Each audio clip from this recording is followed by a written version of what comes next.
Lawyer हैं आप? जी objection milord. Milord नहीं होता। सस्टेन्ड। গত 24 তারিখ নেটফ্লিক্সে নতুন ওয়েব সিরিজ এসেছে মুসাফির ক্যাফে। দিব্যা প্রকাশ দুবের লেখা মুসাফির ক্যাফে থেকেই এইটা অনুপ্রাণিত।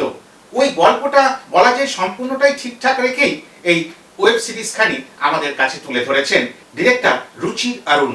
এই গল্পখানির মুখ্য চরিত্র তিনখানি, চন্দর, প্রীতি, সুধা। এই গল্পখানি কিন্তু আজ থেকে 8 বছর আগে, মানে মনে করে নেওয়া যায় 2018 সাল থেকে এই গল্পের সূচনা। আর এই গল্প যে লকডাউনে বড় আকার ধারণ করেছিল সেটার ইঙ্গিত কিন্তু এই মুসাফির ক্যাফের মধ্যে পাওয়া যাচ্ছে। মোট 8খানি এপিসোডে এই ওয়েব সিরিজখানি আমরা দেখতে পাচ্ছি। প্রত্যেকটা এপিসোডই কোনোটা 30 মিনিট, কোনোটা 34 মিনিটও আছে, এরকম ভাবেই ভাগ করা আছে। তবে অন্যান্য ওয়েব সিরিজের সাথে এর এক দুটি ফারাকও রয়েছে। প্রথম ফারাক, এটি সম্পূর্ণ একটি প্রেমের গল্প, সম্পর্কের গল্প। আরেকটি পার্থক্য অন্যান্য ওয়েব সিরিজের সাথে, এই ওয়েব সিরিজটি যদি দেখতে একবার বসেন তাহলে কিন্তু সহজে মাঝপথে ছেড়ে যেতে পারবেন না। একেবারে ভোপাল থেকে গল্পের সূচনা, আবার কখন মুসৌরি পৌঁছে যাচ্ছি, আবার কখনো ক্ষণিকের জন্য মুম্বাই, আবার দিল্লি, আবার মুসৌরি। এইভাবে গল্পের যেন আবর্তন ঘটতে থাকছে, আর সম্পর্কগুলো যেন এইভাবেই ঘুরে ঘুরে বেড়াচ্ছে। এখানে একটি নাম আপনারা শুনেছেন, চন্দর। সেই চরিত্রে অভিনয় করেছেন বিক্রান্ত মেসি। তাকে ইদানিং অন্যান্য ওয়েব সিরিজে একটু অন্য ধরনের চরিত্রে অভিনয় করতে দেখি, কিন্তু তার যে পরিচয় সেটা কিন্তু এই প্রেমের গল্পে। প্রেমের গল্প বা ভালোবাসার মানুষ হিসাবে তার যে অভিনয়, তার যে অভিব্যক্তি, তার যে সংলাপ প্রক্ষেপণ, এই সবগুলো কিন্তু মানুষজন পছন্দ করেন। আর তাকে যখন আবার ফিরে পেলাম ওইভাবে, তখন খুব ভালো লাগা কাজ করলো। সাথে রয়েছেন সুধা।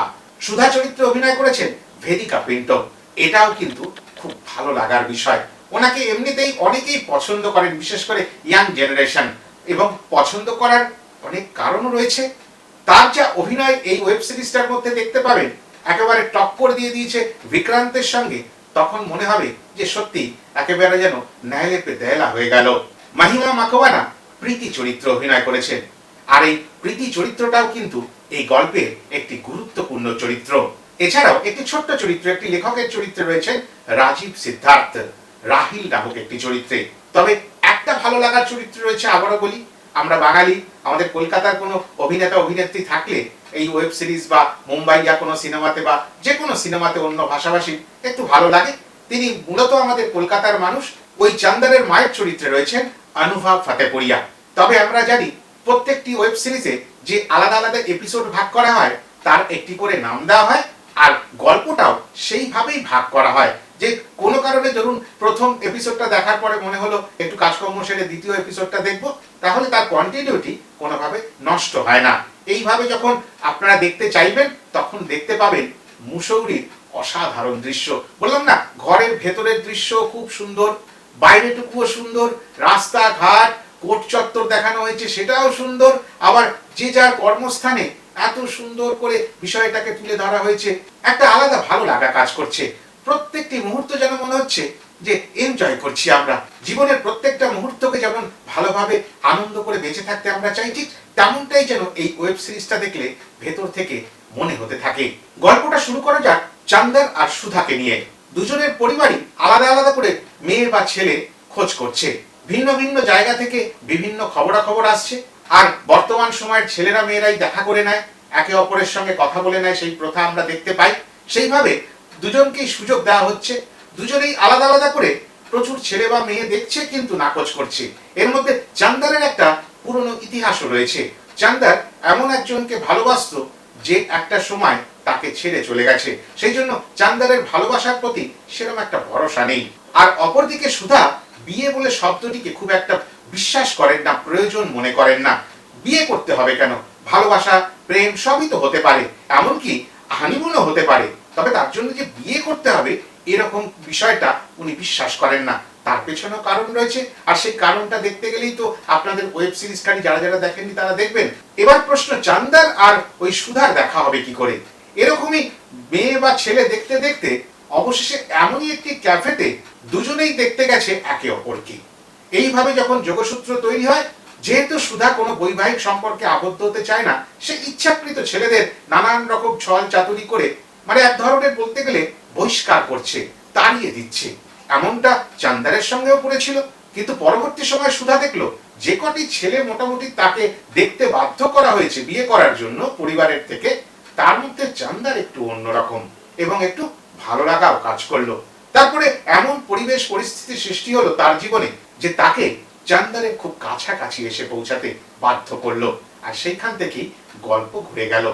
কিন্তু পরবর্তী সময় কি এমন ঘটলো যে চান্দার আর সুধার একত্রে থাকা হলো না।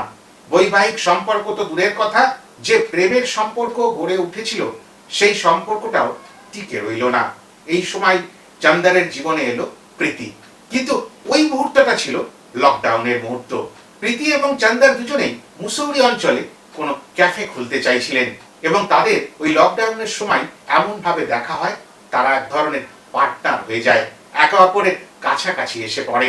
এবং যেহেতু তখন সুধার জায়গাটা খালি ছিল, তখন প্রীতি খুব কাছাকাছি এসে পড়ে চান্দারের। এটাই গল্প।